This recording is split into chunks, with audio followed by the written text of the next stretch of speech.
Good morning, gamers.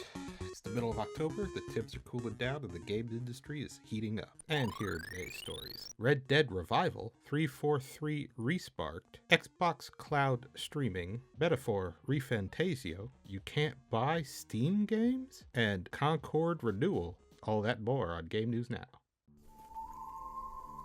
Hello, old friend. It's been a long time. 14 years after release, Red Dead Redemption, the second entry in the Red Dead series, which is not to be confused with the third entry, Red Dead Redemption 2, which takes place before this game, but after the first, is finally coming to PC. This edition of the game comes with its American Nightmare expansion and the bonus Game of the Year edition content included, but not the multiplayer. The game comes with new features, including 144Hz 4K resolution, with support for ultra-wide and super ultra-wide, HDR10, DLSS 3.7, and FSR 3. Gamers were initially excited for the chance to finally get the game on PC, but the $50 price tag has raised a few 10-gallon hat rims. Paying the same launch price for a 14-year-old game without the originally included multiplayer for a game that should have come out decades ago with a few minor updates feels a bit overpriced. Rockstar did re-release the game last year on PS4 and Switch with 0 upgrades, no multiplayer, and a lock 30 FPS at the same exact price point with all the same exact complaints. And the CEO at the time stated that the price was commercially accurate. When later asked for comment, Mr. Zelnick said, "I'm Mr. Zelnick, and I like money." This had people hoping the company learned from its past mistakes, and well, nope, bless their hearts. Wild West Grand Theft Horse and Buggy comes out October 29th for $50 a head.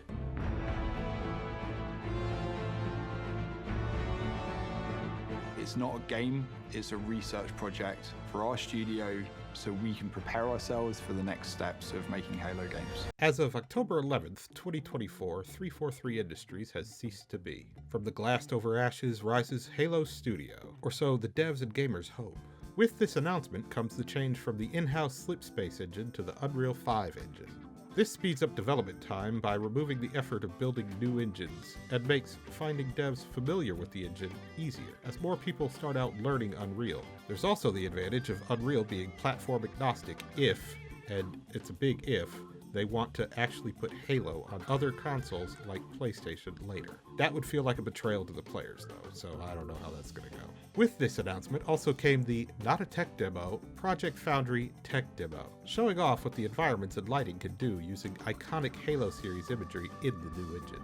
While this talk of Halo's past and pretty imagery on the incredible UE5 engine is nice, even former devs have spoken out about the situation, stating that much of 343 Industries' talent was among the finest in the industry and had passion for the IP. However, management's decisions were constantly at odds with the developers' wishes. Halo fans have been disappointed with every game since Bungie broke off and 343 took over the series. A name change and UE5 are not going to change the real problems that the series has. Halo introducing Sprint not being chief for most of a story, no split screen, infinite missing, couch co-op, and rushing out the game before it was finished without single player and moving to a live service model. These were all mistakes made by the same people who will still be working at Halo Studio. A name change means nothing when the people at the top will still be making all the decisions there. The people under them will have to deal with the stupid decisions of the C-suite. In the end, gamers will be the judge when the next game comes. As a result of the unironic epic victory in the long court battle against Google, Microsoft is quickly taking full advantage of the decision. Since app developers will no longer be forced to use the Google Play Store billing system, Google will actually have to compete now. Microsoft has stated that it will now be allowing gamers to buy and play games on the Android Xbox app. Before the ruling, players could download and play games through the app, but purchasing had to be done from a browser storefront because Microsoft would have had to pay Google for every game sold.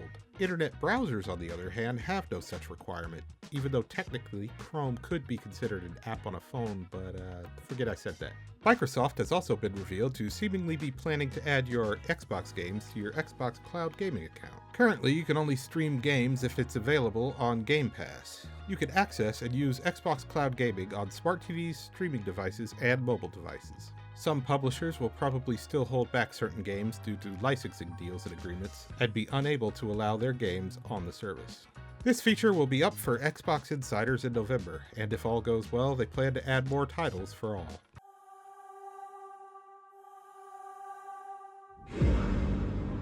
You think you have the strength to protect the weak? Then prove to me these are more than empty words. Metaphor ReFantazio is a smash hit, selling more than 1 million copies worldwide on its first day of sale, and has become Atlus's fastest-selling game in its history. The company's previous record was held by Persona 3 Reload, which took a week to hit 1 million back at the start of February this year. Atlus has proudly touted its 93 and 91 Metacritic review scores on PS5 and PC, respectively. Players were extremely excited as the look and feel of this game are the closest thing to a new Persona sequel they have played in years. The game took 10 years to make and is an experiment into new ideas for the company. The game is a turn-based RPG with an FF-style job system the player can swap at any time. The world is a blend of fantasy and politics while using the Persona series' social life, calendar system, and fight mechanics. It is a metaphorical story of inspiring revolution and the philosophies of disparate peoples questioning what are race, corruption, justice, and enlightenment. Some people have had issues seemingly related to DRM when trying to play offline on Steam. Another thing that many players are taking issue with is Sega's EULA agreement, warning players that you will acknowledge and agree that you shall have no ownership or other property interest in the product, and you further acknowledge and agree that all such rights are and shall forever be owned by and inure to the benefit of Sega, and that they grant you a non-exclusive, non-transferable, limited, fully revocable right and license to install, access, and use one copy of the product. Sega may also stop offering or supporting online services for Metaphor ReFantazio at any time, and your account and data might be deleted in this case. Sega shall not be required to provide refunds, benefits, or other compensation in connection with discontinuing such online services. This is all likely a response to California's new law forcing digital stores not to use the word buy or purchase, and instead inform the customer that they only get a license to use it. Which brings us to our next story.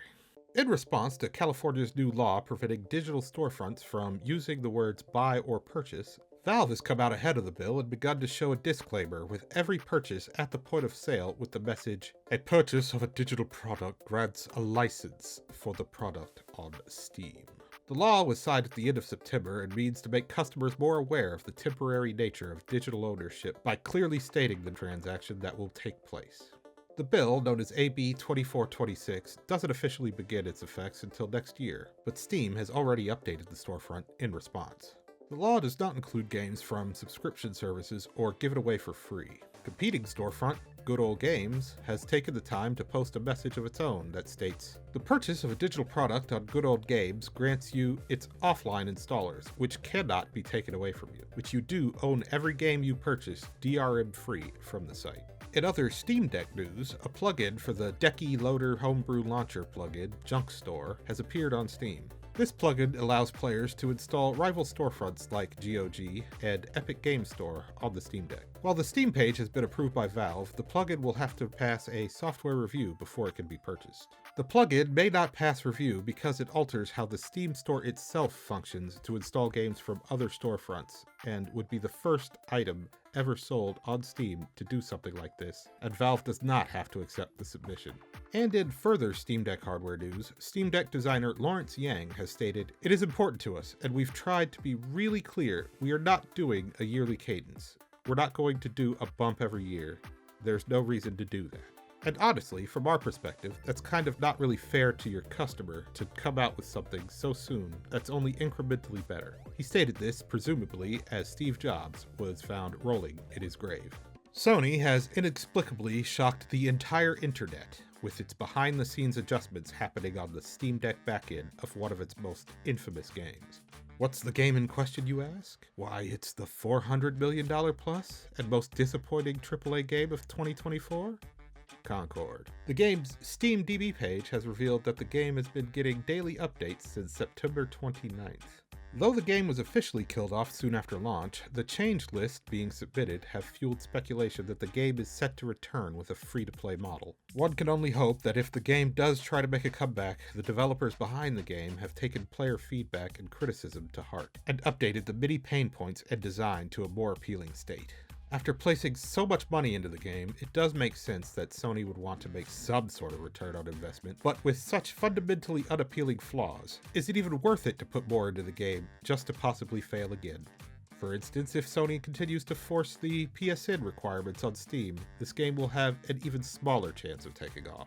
And in other Sony news, the Until Dawn remake has debuted with even less sales than Concord. Until Dawn's debut was about 28% weaker than the color-clashing disaster. The original game was well reviewed, but the remake is underperforming despite also decent ratings. The game seems to be suffering due to bad marketing and competition from other PlayStation titles released in close proximity, like the Silent Hill 2 remake and The Last of Us Part 2 remastered, the latter of which was a $10 upgrade if you had the original, as opposed to the full $60 asking price of the Until Dawn remaster. And that's all I have for you this week. But, as a little bit of a bonus, as I was writing this, apparently there's been a hack at Game Freak. And covering it would have been controversial anyway, because a lot of employee info has been released. Yet, paradoxically, the hacker wanted to be ethical and not spoil the new Pokemon games? I don't know. So yeah, Nintendo, Game Freak, and the Pokemon Company are freaking out right now. And you probably heard about it already. And Nintendo's a touchy subject. So anyway, that stuff's out there if you want to see it. Next up, a look at the releases for the week ahead. As always, have a great week, have fun, play some games. I hope you have a good afternoon, a good evening, and good night.